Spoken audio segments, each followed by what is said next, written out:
Welcome to Energy Stew. This is Peter Roth, your host, and I'd like to ask you, how's your relationship with your soul? Who is your soul anyway? I hope you're friends with it. I'm sure it's friends with you, but maybe you don't know that. So we're going to talk about our souls, who they are, what they're about, and why they're important to us or not. And to help us do that is a wonderful friend of mine, an author of many books. One is called The Angelic Origins of the Soul. So she's been around for a while and knows so much about our super reality and all sorts of things. So I'm so happy, Tricia McCannon, that you're back on Energy Stew. Thank you. Thank you so much for having me, Peter. And as always, it's really wonderful to get to converse with you because you're fun, you're deep, you're broad, you're wide, and you have so much understanding and wisdom. Thank you. I'm blushing. So, so I know that you are very familiar with our souls, but I don't know that we all know how to talk about them. I don't know how people can relate to them.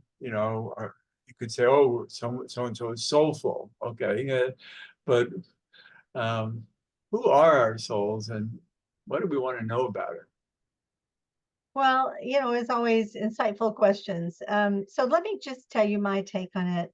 And of course, this is part of the inner wisdom of not only the mystery schools, the great mystery schools that I'm trained in and many traditions, but it's at the heart of the message that many great masters have brought us.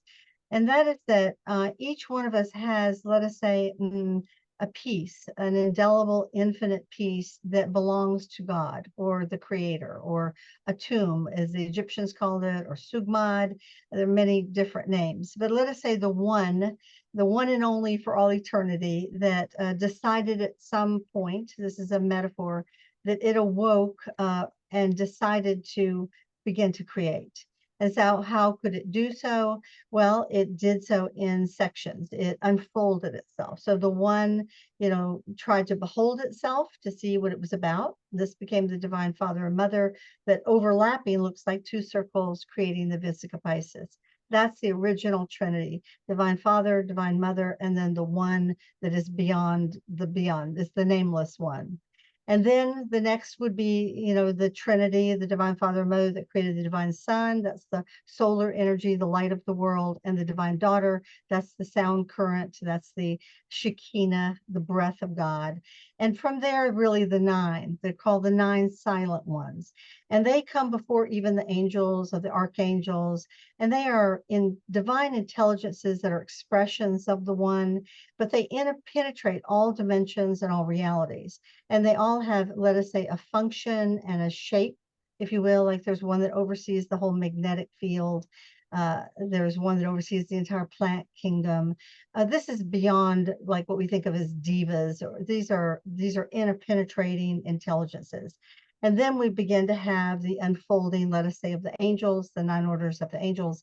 And from there, and you can think of these beings like if we drew a picture, the one would be, so immense we can't even imagine it. And then at every incarnation, or there's a stepping down. And so these beings are still so much larger. We would be like grains of sand. Okay. So Right.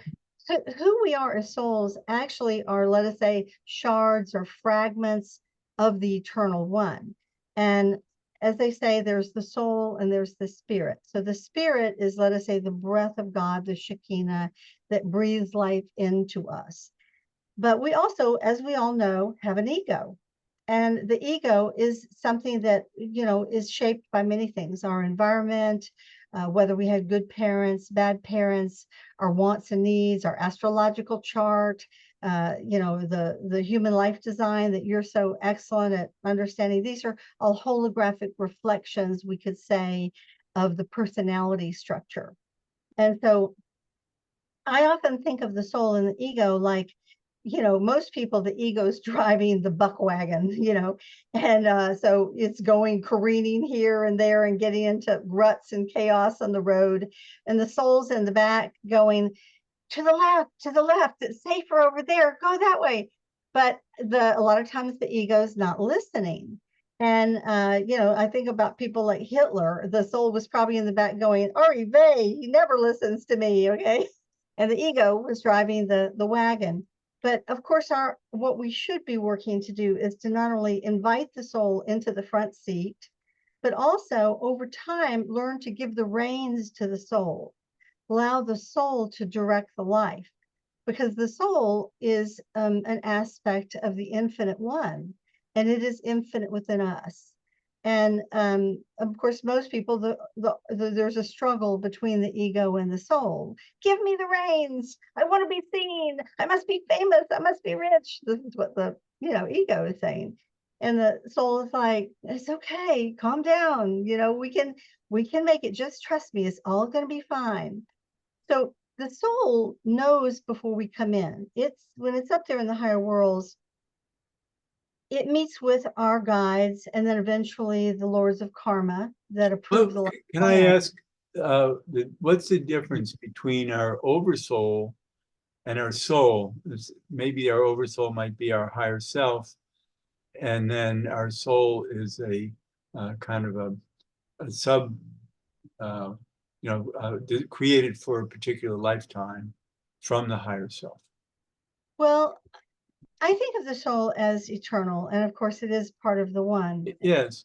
However, there sometimes as we go up in consciousness and the ego begins to dissolve and we begin to understand who we are and live out of that higher spiritual being of divine service, there becomes a merger or a unity, an awareness of unity with the cosmos, that if everything, dogs, cats, trees, planets, suns, humans, are all an aspect of the infinite one, we learn to connect through the power of divine love with the cosmos, not only just theoretically or abstractly, but in reality.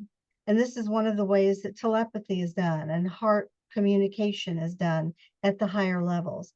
Heart communication is a transmittive energy that transcends telepathy. Telepathy is the sound of someone's thoughts with words in your head, but heart consciousness is even higher than that. And that might be love consciousness. Yes. And of course, ultimately, even though down here in the worlds of duality, where we have so much conflict and confusion and misunderstanding and blame and shame and all these crazy programs that we've been given that we're having to try to figure out how to get free of, when we're living in those programs, we can't love our neighbor as ourselves, as Jesus said, because we're so identified with what I want.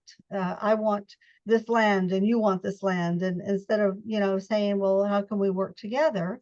Cooperation being, as Bruce Lipton would say, the way that the biology of the body works. These organs work together. The organs aren't fighting each other. And we could say organs or blood cells in the body of the divine. We're meant to work together. But instead, as we notice, we have this crazy competitive, it's me or you, buddy. It's win or lose instead of win-win dynamic. And that's really the healthy dynamic where things can grow and evolve into a higher aspect of ourselves. So when you talk about an oversoul, many times when you talk to some of these real high consciousness beings, they might say, they might say us, we say this and we say that. And you're like, what do you mean we? I thought I was talking with one being. And they might say, well, ultimately, these are beings who have reached a point, even though they can individuate if they need to, they have reached a point of merger with other like vibrational high beings. So they speak from the place of we. So when you talk about an oversoul, we could say that. We could define it that way. There's another way that I could define it that I find to be true, because as you know, I'm a clairvoyant. I've done over 6,000 readings for people all around the world. I still do readings and healing work today. And one of the things that I've seen is as these, let us say, archetypal aspects, let's say of the divine father or the divine mother or the divine son, come down in through the different dimensions, they're larger archetypal energies. They would be like an umbrella where we might be the size of a tennis ball, but they might choose a soul that studies with them in the fifth or sixth dimension to become let us say, a hollow reed or a messenger or a transmittive conduit for their archetypal energy. So, for example, I've read for people that were up in the fifth dimension so long they came under the protection, if you will, of Apollo, the energy of Apollo. They held the energy of that beautiful solar Lord energy, or the energy of Demeter, the Earth Mother, that is the healer, that's connected with the herbs and the plants, or the energy of Athena, justice and truth and structure and law, or the energy of Kuan Yin, unconditional love that knows no boundaries. I mean, boundless bodhisattva, divine energy. Or the energy of Aphrodite, a beautiful a woman of such beauty that her presence heals the wounded warrior in such a way that is not just lust. She becomes a healing energy, whether she's speaking with you or she's dating you or she's holding your hand or she's just simply the love goddess.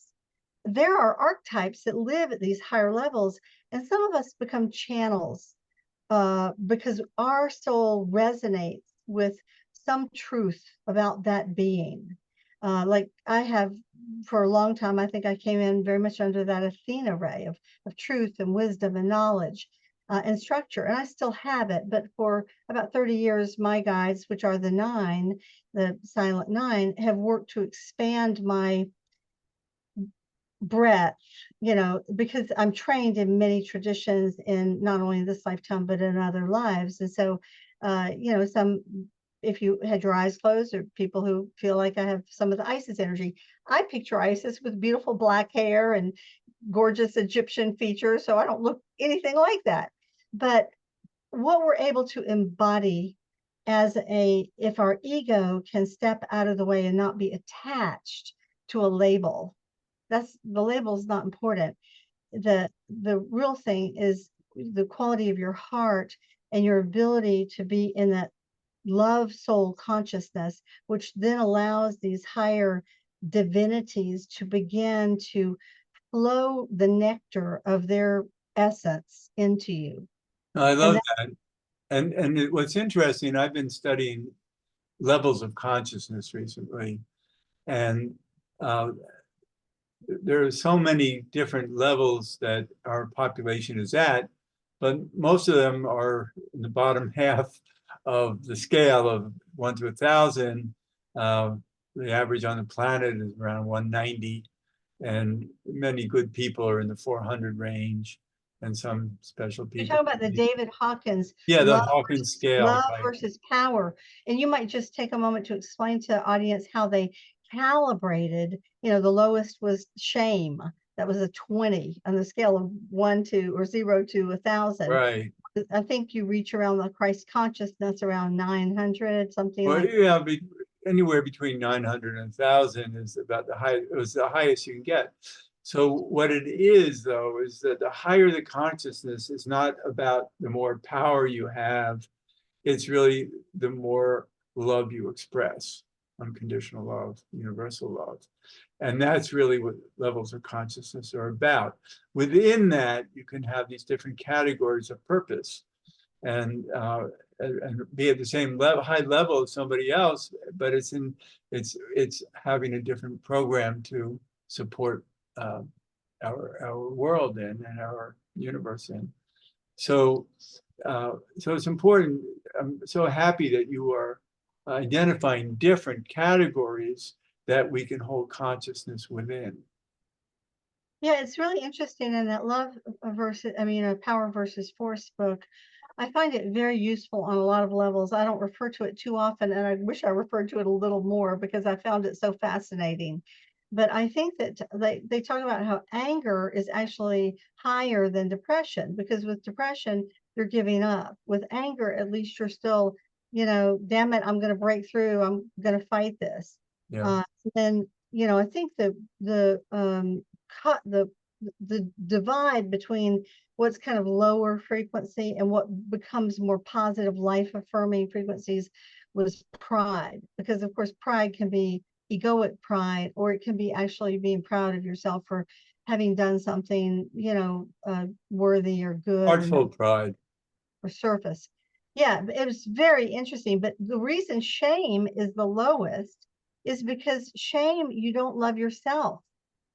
And unfortunately, a lot of these religions we've been in, I call them dualistic. They say monotheistic, but dualistic religions, they teach blame and shame and guilt and all this stuff that keeps people in this low state. And in the low state, conflict is, very easy because you're constantly defending uh, who you think you should be or who you are, or what the ego tells you are. I'm a failure, I'm prettier, I'm hotter, I'm richer, I'm poorer, And that creates competition and envy and all kinds of lower. lower frequency things. And I know we have a mutual friend who calibrates us, and you and I both have calibrated pretty high on the scale, but there's always another step, 2, 3, 4,000 to take. Sure. You know, we we're always in a place of growth, and that's one of the things about life is that I just had lunch with some folks from New York actually, and we were just talking about suffering, and I said there's always suffering in every life because it's the grist for the mill that helps us to make the decisions between, do we pick a path of uh, service or a path of greed, truth or falsehood or whatever it is. Yeah. And it's the grist for the mill. And for some people, the suffering is in their childhood, and then it might take them 10 or 20 years to get over it.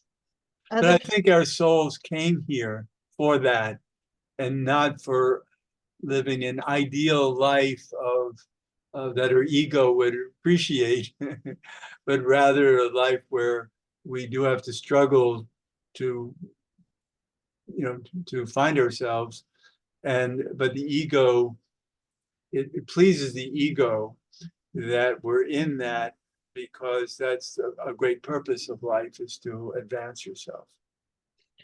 Yes, and it isn't always fun. I mean, let me say, there's a lot of ways. I recently had a conversation with someone that was just saying, this life has been horrible. I want out, blah, blah, blah. And, I said, that's not how I see what's happened in your journey. What I see is you came in with a lot of karma, and you have bravely and fearlessly, uh, year after year, in service to this person and that person, this person. And of course, their version is, when will I get to live my own life? Because I've been in service to everybody my whole life. But that was the lesson that they really need to learn. In many lives, they've chosen more selfishly. So even though they had not gotten to do what the ego wanted to do, they've spent a life in service to others, almost begrudgingly, but they had to do it. And there's a balance between self and others. We do get to celebrate ourselves and so forth when we get free of our karma, or our obligation or our duty or our lesson we're supposed to learn. But if we don't learn it, we get to come back and repeat it. And that's the whole thing, is trying. And most people don't learn it. And that's why we keep going on and on in our lifetimes, because our egos are unsatisfied that, wait a minute, what's in it for me? And yet we are fulfilling the soul's purpose of service, etc. Well, that suffering does it teaches humility, it teaches compassion. You can judge other people so easily, but when you walk in their shoes, then it's like, oh, I was maybe too quick to judge here. I can understand. uh, why they took this route. And, I always say there, but for the grace of God, go any of us. It's like the Wheel of Fortune card and the tarot. Sometimes you're on the top of the wheel, sometimes you're on the bottom being crushed. Okay. And so, when people look like they're really on top of the wheel, let's say movie stars, what we don't see is what's going on behind the scenes. Right, We right. haven't seen their childhood or their fight with addiction or the fact that they didn't have a father or they had a terrible mother or whatever.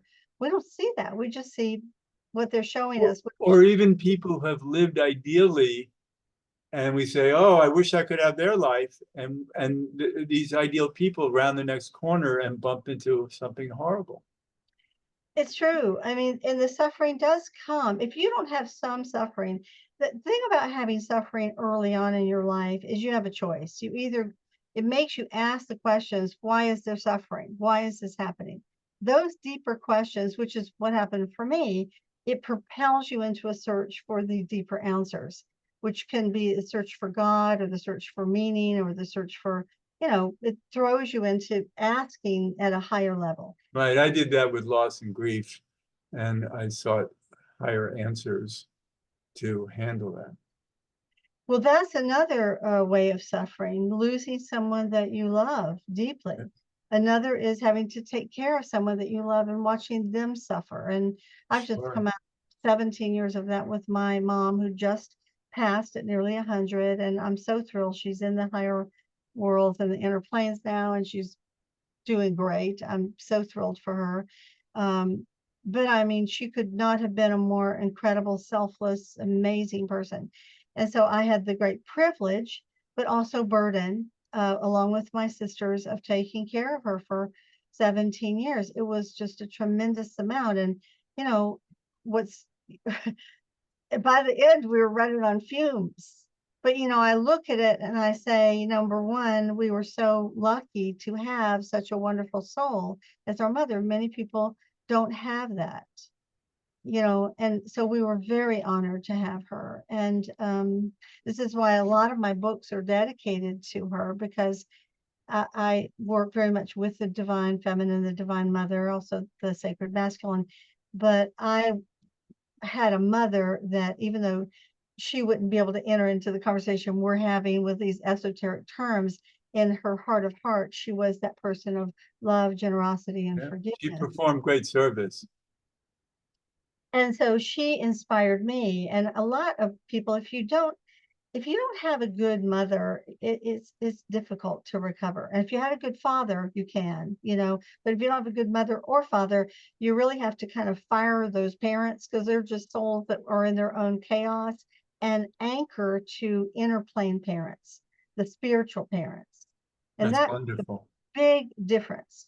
You know, if you, rather than identifying and keep wanting to get something like love, acknowledgement, respect from two children that were probably younger souls than the children that they had, you just say, I understand you were struggling with whatever your situation was, but I'm firing you as my parents, and now I'm going to go find my real parents. And of course, we all have those inner plane spiritual parents that love us and know us and see us for who we truly are in our highest light. I And love that. that's Yeah. a powerful process. Yes. And I'm fortunate that my parents were loving and good parents. And even recently, they've visited me. And And the inner planes. no, well, my mother actually showed up visually. Yeah, but astrally, but I could see her, and her love for me was so helpful to experience recently. It really helps. And I think even when we do have a parent that's really challenged, one of the things it can teach us is compassion. Now, maybe as children, we didn't have much compassion for our parents torturing us and maybe torturing themselves along the way. But again, these things act as grist for the mill. So rather than saying, oh, my pain is so great because I never got my needs fulfilled, I think I'll become an alcoholic, which is another way of dealing with it, which is just the pain, you're going to try to anesthetize yourself. if you can use what I call the karma, the difficulty situation, to propel you into the dharma or the work. Like the person who's, let's say one of their parents or their siblings are very sick with cancer for 5 years when they're growing up. That propels them to become a doctor or a naturopath or a healer or a chiropractor or go into cancer research or whatever. You know, the boy who loses his father in war, he chooses to become a big brother for boys that don't have fathers. So this is the perfect explanation of how the soul works.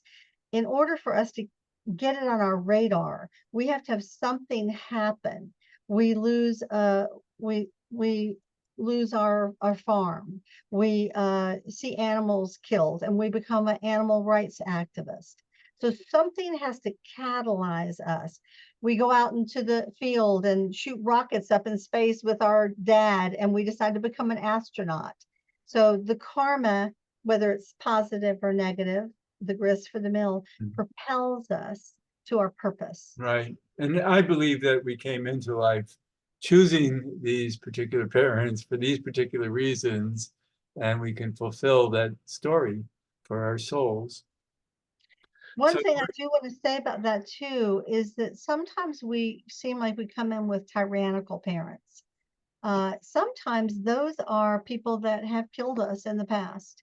And when we were up in heaven and that soul said, please give me another chance, please, please, please, I'll come in, I'll give birth to you, I'll take care of you, I'll treat you right this time, I promise.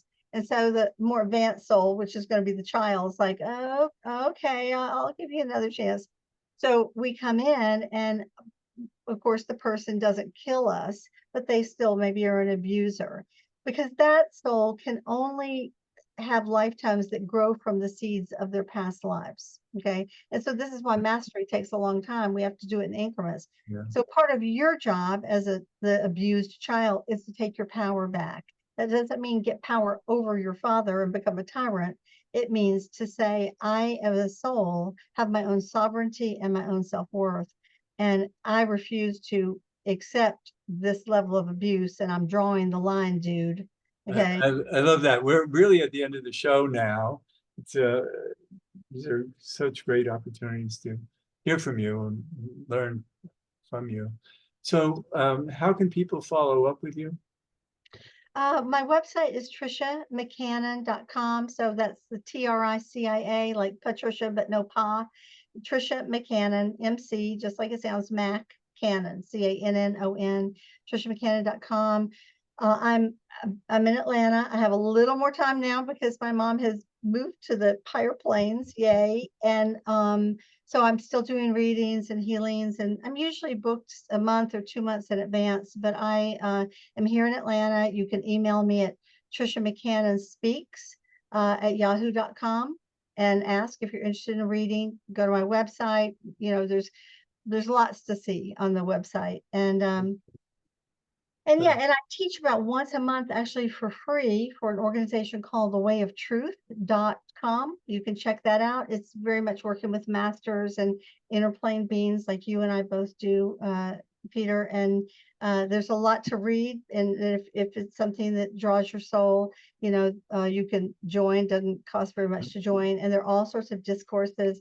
And then I speak for, I teach once or twice a month for free in that path. So This is great, Tricia. Thank you so much. I'm so glad to talk with you, and looking forward to our next connection. Thanks for being on Energy Stew. Much love, Peter. And this is Peter Roth, your host of Energy Stew at prn.live. I can be reached at peter@heartriver, HEART river.org. I'd love to hear from you, and thanks so much for listening.